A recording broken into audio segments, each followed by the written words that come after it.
నిర్గమకాండము 3వ అధ్యాయము 10-14. కాగా రమ్ము, నిన్ను ఫరో యొద్దకు పంపెదను. ఇశ్రాయేలులైన నా ప్రజలను నీవు ఐగుప్తులో నుండి తోడుకొని పోవాలనను. అందుకు మోషే, నేను ఫరో యొద్ద వెళ్ళుటకును ఇశ్రాయేలులను ఐగుప్తుల నుండి తోడుకొని పోవుటకును ఎంతటి వాడనని దేవునితో అనగా, ఆయన, నిశ్చయముగా నేను నీకు తోడై ఉందును. నేను నిన్ను పంపితనటకు ఇది నీకు సూచన. నీవు ఆ ప్రజలను ఐగుప్తుల నుండి తోడుకొని వచ్చిన తరువాత మీరు ఈ పర్వతమును మీద దేవుని సేవించెదరనెను.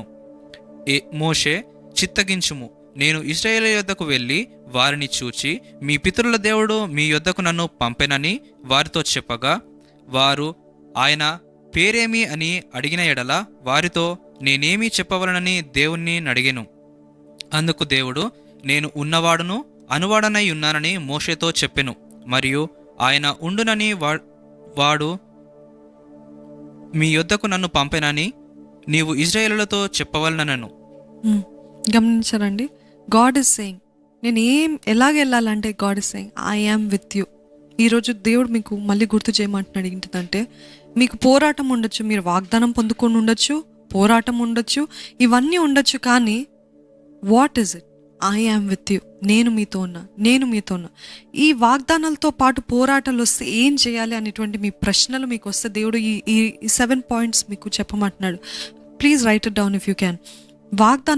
వాగ్దానాలతో పాటు పోరాటాలు వస్తే వాట్ ఈస్ ద సొల్యూషన్? దానికి పరిష్కారం ఏంటిదంటే, మొదటిగా రిమెంబర్ ద ప్రామిసెస్. వాగ్దానాలను గుర్తుపెట్టుకోండి. చాలాసార్లు ఒకరోజు వాగ్దానాలు పొందుకున్న తర్వాత మనకేంటంటే ఆ రోజు ఉత్సాహం ఉంటుంది, ఆ రోజు సంతోషం ఉంటుంది, ఆ రోజు దేవుడు నాతో ఉన్నాడు అని ఎంతో ఆనందం ఉంటుంది కదండి. అనుభవపూర్వకంగా చెప్తున్నా, దేవుడు ఏ విషయంలో వాగ్దానం అడిగినప్పుడు, వాగ్దానం ఇచ్చిన వెంటనే నా పరిస్థితి తగ్గట్టుగానే మాట్లాడినప్పుడు ఎంతో ఆనందం, ఎంతో సంతోషం ఉంటుంది. కానీ దాని తర్వాత ఒక 2 రోజుల తర్వాత, ఒక వారం తర్వాత మర్చిపోతూ ఉంటాం. మళ్ళీ అదే బాధ, మళ్ళీ అదే అనుమానం, మళ్ళీ అదే తలంపులు. ఇంకా దేవుడు జరిగించడేమో, దేవుడు మేబీ అది నాకు ఊరికేనే వచ్చిందేమో ఆ వాగ్దానం, నిజంగా దేవుడే మాట్లాడా, దేవుడే చెప్పుంటే మరి ఏంటి, ఏం మారలేదేంటి? ఒక రోజుకి 2 రోజులకి, కొన్ని రోజులకి మనము నిరుత్సాహం చెందుతూ ఉంటాం కదండి. But God is Singh first thing, ఇటువంటి సమస్యలు ఎదుర్కోవాల్సి వస్తే, ఇటువంటి పోరాటాలు ఎదుర్కోవాల్సి వస్తే దయచేసి నెమరు వేసుకోండి, ఆయన వాగ్దానాన్ని నెమరు వేసుకోండి. అంటే అవే ధ్యానిస్తూ ఉండండి, అవే నెమరు వేసుకుంటూ ఉండండి. ఏదైతే చెప్పాడో దాని గురించి, దేవా నువ్వు చెప్పావు జరిగిస్తావు, దేవా గతంలో చేసావు నాకు మళ్ళీ జరిగిస్తావు, దేవా నువ్వు వాగ్దానం ఇస్తే అది ఎప్పుడు కూడా నిరర్ధకము కాదయ్యా, యూ విల్ డూ ఇట్ అని ఆయన వాక్యాన్ని నెమరు వేసుకుంటూ ఉండాలండి. నా బిడ్డ విషయంలో కూడా, నా ప్రెగ్నెన్సీ విషయంలో కూడా నేను ఆయన వాగ్దానాలన్నీ నెమరు వేసుకునేదాన్ని. ఎందుకంటే ఒక్కసారి అపవాది దోచుకున్నాడు, మరలా దోచుకోకూడదు, ఈ బిడ్డ దేవుని బిడ్డ, ఈ బిడ్డ దేవుని సొత్తు అని నెమరు వేసుకుంటూ ఉండేదాన్ని. ఒకవేళ నాకు అనుమానపు తలంపులు, లేకపోతే నన్ను ఏదో జయిస్తున్నాయి, లేకపోతే నేను ఏదో ఓటమికి వెళ్ళిపోతున్నాను అని తలంపులు వచ్చినప్పుడల్లా నేను ఏం చేసేదాన్ని అంటే, ఆ వాగ్దానాలన్నీ ఒక నోట్స్లో రాసుకున్నా, ఆ నోట్స్ని పట్టుకొని అవే నెమరు వేసుకునేదాన్ని. అది నెమరు వేసుకునేటప్పుడు ఏమైందంటే, ఇంకా ధైర్యము, దేవుడు తప్పకుండా జరిగిస్తాడు, దేవుడు చెప్పాడు కదా దేవుడు జరిగిస్తాడు అని ధైర్యం ఉండేది. సో మొదటిగా రిమెంబర్ ద ప్రామిసెస్. ఆ పరిస్థితిలో దేవుడు మీకు పోరాటాలు వస్తే what God is saying is remember the promises. రెండోది ఏంటిదంటే, ఆయన వాగ్దానాలు ఇచ్చినప్పుడు you should see the big picture. విశాలంగా ఆలోచిస్తాడు దేవుడు. ఎప్పుడు కూడా ఇందాక చెప్పిన రీతి ఓ చిన్న బబుల్లో, లేకపోతే చిన్న రీతిగా మన తలంపులు వంటివి కాదని చెప్పాడు కదా. నిజంగా he always thinks beyond our expectation. మనము చూచేదానికంటే అత్యధికంగా చేసే దేవుడు కదా దేవుడు. Big picture, he always has a big vision. Exodus 6:1 నిర్గమకాండము 6వ అధ్యాయం 1వ వచనం చూసినట్లయితే, అందుకు యెహోవా, ఫరోకు నేను చేయబోచున్న దానిని నీవు నిశ్చయంగా చూచెదవు. బలమైన హస్తము చేత అతడు వారిని పోనిచ్చును. బలమైన హస్తము చేతనే అతడు తన దేశంలో నుండి వారిని తోలివేయనని మోషేతో అనెను. చూసాం కదా, దేవుడే వాగ్దానం ఇచ్చాడు, మళ్ళీ ఇంకా భయంకరమైంది ఏంటి పరిస్థితులు, ఇంకా ఇంకా ఉన్నదానికంటే ఘోరంగా అయిపోయిన ఏంటి పరిస్థితులు అని అంటే, సమస్య గుండా వెళ్తున్నప్పుడు అపవాదితో పాటు దేవుడు కూడా పనిచేస్తున్నాడేమో అనిపిస్తుంది కదా, దేవుడు కూడా ఉగ్రత చూపిస్తున్నాడేమో అనిపిస్తుంది. మనకు కూడా చాలాసార్లు అలాగనే అనిపిస్తూ ఉంటుంది. ఏంటంటే సమస్యతో పాటు అపవాది కూడా రెడీగా ఉంటాడు. సమస్యతో పాటు అపవాది ఏం చెప్తాడంటే ప్రేరేపిస్తుంటాడు, అది దేవుడిచ్చిన వాగ్దానం కాదు, అది దేవుడు చెప్పిన మాట కాదు, దేవుడు చెప్పిన మాట అయితే ఇట్లాంటి శ్రమలు వస్తాయా అనేటువంటి మాటలు మాట్లాడితే God is saying don't just look at the problem. ఒట్టి ఆ సమస్యను చూడకండి, కానీ నేను ఎలాగా ఆలోచిస్తున్నా, నేను ఎలాగా మీ జీవితంలో కార్యం జరగాలని ఆశపడుతున్నానో అది చూడండి. అంటే ఆయన కార్యం ఎలాగ చూపించాడు, మనకు ఆల్రెడీ వాగ్దాన రూపంలో చూపించాడు కదా, ఆ వాగ్దానాన్ని ఎత్తి పట్టుకోండి. ఇప్పుడు మోషే కూడా వాగ్దాన భూమికి తీసుకెళ్తానని చెప్పాడు, కానీ ఇంకా అధికమైంది శ్రమ. అపవాదితో పాటు దేవుడు ఏదో చేయగలపడేమో అన్నట్టు అనిపిస్తూ ఉంటుంది. So don't look at the small picture, don't look at what is happening now. ఇప్పుడు జరుగుతున్న పరిస్థితి కాదు, కానీ విశాలంగా దేవుడు ఆలోచించే విధంగా. డోంట్ సీ ఇమ్మీడియట్ సర్కమ్స్టాన్సెస్, వెంటనే జరగాలి, వెంటనే నాకు జీవితంలో కార్యం జరగాలి. ఇప్పుడు వచ్చే పరిస్థితిని బట్టే డోంట్ జడ్జ్, తీర్పు తీర్చకండి, ఇంకంతే అయిపోయింది అనుకోకండి. But God is saying look at the big picture, look at the wide picture. ఇంకా విశాలంగా నేను ఇలాగా ఆలోచిస్తున్నాను అలాగా ఆలోచించండి అని చెప్తున్నాడు. గమనించండి, దేవుడు ఎప్పుడు వాగ్దానం ఇచ్చినప్పుడు వాగ్దానమే చెప్తాడు, కానీ ఈ ఈ ఈ పోరాటం గుండా ఎలాగ వెళ్ళాలి, ఈ పరిస్థితులు ఎలాగ వెళ్ళాలి, ఈ ఈ ఈ కాలంలో, ఈ వేచి ఉండే కాలంలో ఏం చేయాలి అనేటువంటి డీటెయిల్స్ ఎప్పుడు మనకి దేవుడు ఇవ్వడు. దేవుడు ఎప్పుడు మనకి వివరాలు ఇవ్వడు. అంతే కదండి, మీలో ఎంతోమంది అనుభవిస్తున్నారేమో. దేవుడు ఒక వాగ్దానం చూపించాడు, మీరున్న పరిస్థితి ఉన్నారు, that is the destination, this is where you start. కానీ మధ్యలో వెళ్ళాల్సిన పోరాటము, అందుకని అంటాడు కదా పౌలు, పోరాటాన్ని కడముట్టించాను, నా పరుగుని కడముట్టించాను. So it is our fight, it is our ambition to finish the goal. అంటే ఆ వాగ్దానాన్ని స్వతంత్రించుకునేంత వరకు మనము ఆయన పైన ఆశ కలిగి ఉండాలి, ఆయన పైన నిరీక్షణ ఉంచాలి. అనుమానాలు, డౌట్స్ ఇవి కాదు. This is not the way. So God never gives us details. ఎప్పుడు ఏం జరుగుతుంది, ఎలా జరుగుతుంది, He will never give us details, but He will always expect us to only blindly, గుడ్డిగా ఆయన వాగ్దానాన్ని నమ్మాలని చెప్తాడు. ఎప్పుడు కూడా దేవుడు మీకు నొప్పి ఉండదు, బాధ ఉండదు, ఈ వాగ్దానం ఇచ్చాం కదా అంత సరైపోతుందిలే అని అంటారు అనుకుంటాం. కానీ దేవుడు for every battle, for every promise there is a big pain. చాలా శ్రమ ఉంటుంది, చాలా నొప్పి ఉంటుంది, చాలా కన్నీరు ఉంటాయి, చాలా దుఃఖం ఉంటుంది, చాలా వ్యతిరేక వ్యక్తులు, శక్తులు మనకి వస్తుంటాయి. But God is saying look at the big picture, don't look at these. ఇప్పుడున్న నీకు కనిపించే ఆ పరిస్థితుల్ని, నీకు కనిపించే వ్యక్తుల్ని, నీకు కనిపించే ఆ వ్యతిరేకతలను చూడటం ఆపివేసి look at the big picture, look at my promise. మూడవది ఏంటిదంటే నిర్గమకాండము 7వ అధ్యాయము 5-7. నేను ఐగుప్తు మీద నా చేయి చాపి ఇశ్రాయేలును వారి మధ్య నుండి రప్పింపగానే నేను యెహోవానని ఐగుప్తీయులు తెలుసుకుందురనెను. మోషే అహరోనులు యెహోవా తమకు ఆజ్ఞాపించినట్లు చేసిరి, అలాగుననే చేసిరి. వారు ఫరోతో మాట్లాడినప్పుడు మోషేకు 80 ఏండ్లు, అహరోనుకు 83 ఏండ్లు. మూడో పాయింట్ ఏంటంటే, మనం ఇంకను అర్థం చేసుకోకముందే, మనం ఇంకను చూడకముందే ఆయన ఉద్దేశాన్ని నెరవేరుస్తున్నాడంట.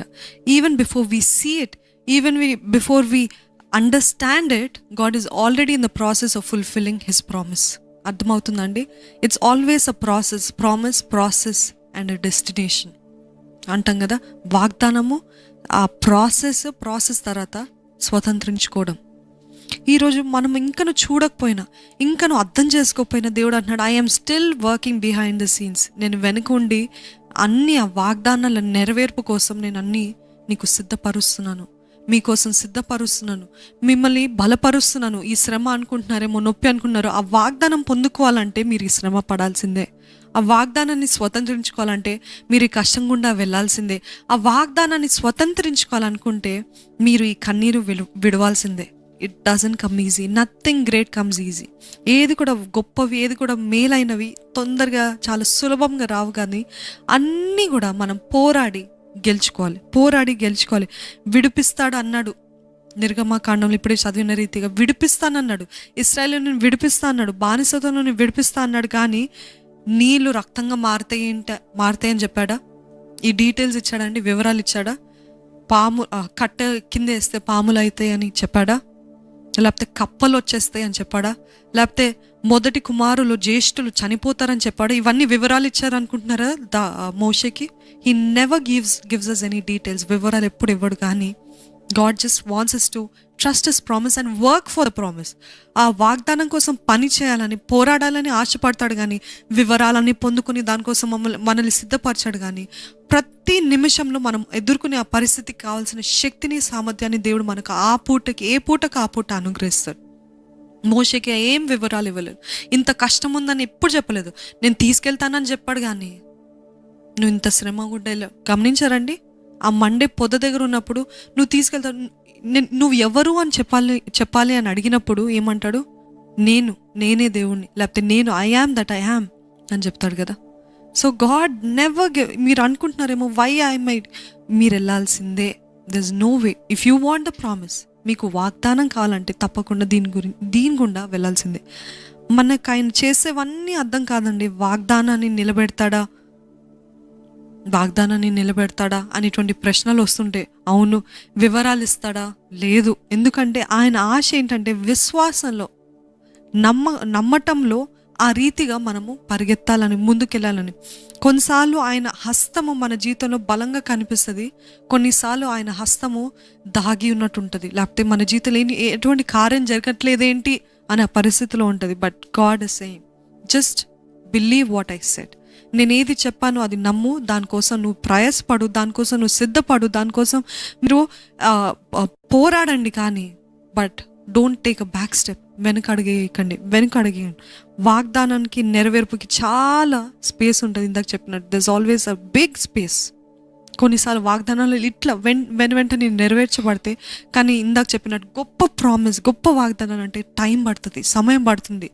ఎంతగానో వేచి ఉండాలి, ఎంతగానో మనము ఆయన వైపు చూస్తూ ఉండాలి. But God saying though it may be a big distance, it may take a long time, but I still want you to trust me. నా పైన విశ్వాసం ఉంచాలని ఆయన ఆశపడుతున్నాడు. 4వది ఏంటిదంటే ఆయన చేస్తాడు. Trust that he will do it. చేస్తాడని నమ్మకము, విశ్వాసం ఉండాలి. మనం అందరూ అర్థం చేసుకునేది ఏంటిదంటే what God he requires us to trust him. That is the requirement for a వాగ్దానం. దేవుడు మనల్ని ఏం చేయమంటున్నాడు? Is he asking us to do anything else? No, he's just asking us to trust him.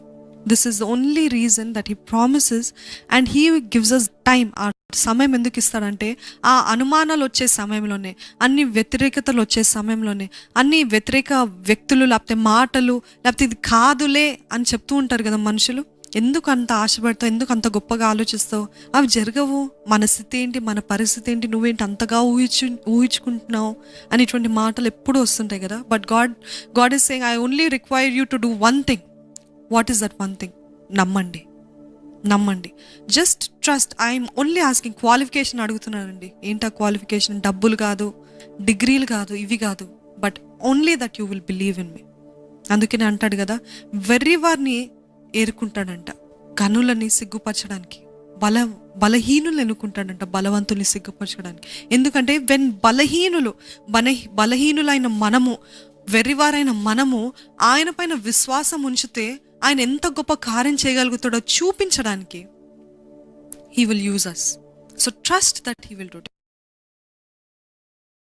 నమ్మకం ఉంచండి. సామెతలు 3వ అధ్యాయము 5 నుండి 6 వచనాలు చదువుకుందాం.